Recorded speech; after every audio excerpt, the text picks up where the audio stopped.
d'envoi ce samedi 18 avril dans la capitale limousine qui accueille cette année le championnat du monde de basket scolaire.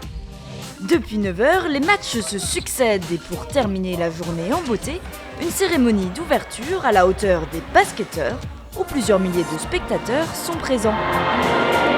Après le basket fauteuil, place aux Crazy Dunkers, équipe numéro 1 de basket acrobatique au niveau mondial. Ils se déchaînent sur le parquet et dans les airs.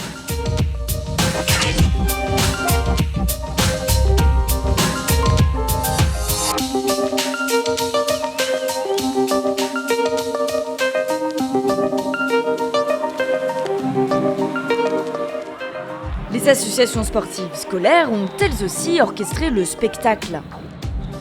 Plus d'une trentaine de pays se réunissent autour du ballon rond.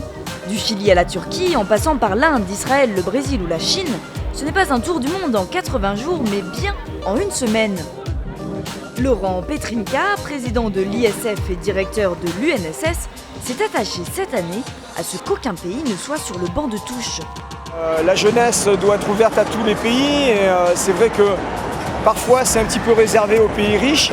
Il n'y a que seuls les pays riches qui peuvent se payer ce type d'échange.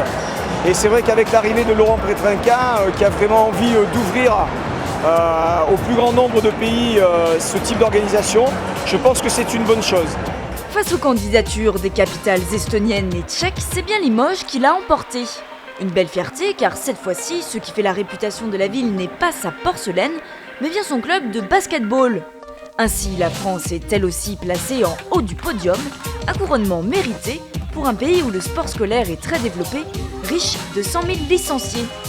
Ravi malgré tout que ça se passe en France, heureux que les profs de PS puissent montrer leur savoir-faire, surtout aux nations effectivement étrangères. Et effectivement, le fait que ce soit à Limoges, terre de basket, là effectivement rend un petit peu l'événement encore plus important.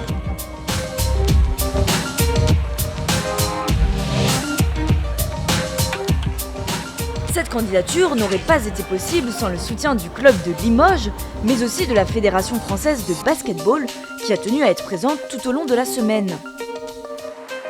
On porte les mêmes valeurs, en tout cas du sport, et que ce soit au collège ou dans les clubs, la fédération attache beaucoup d'importance au rayonnement de notre sport et de notre basket. Près de 800 jeunes vont s'affronter sur les parquets. Une occasion inouïe pour eux de se confronter au niveau mondial.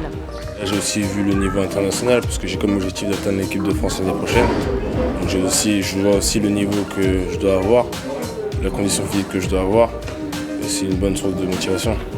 Et si le slogan de l'UNSS est « Partageons plus que le sport », cette semaine va être l'occasion de le vérifier. Ces gens vont passer une semaine ensemble, ils vont rigoler ensemble.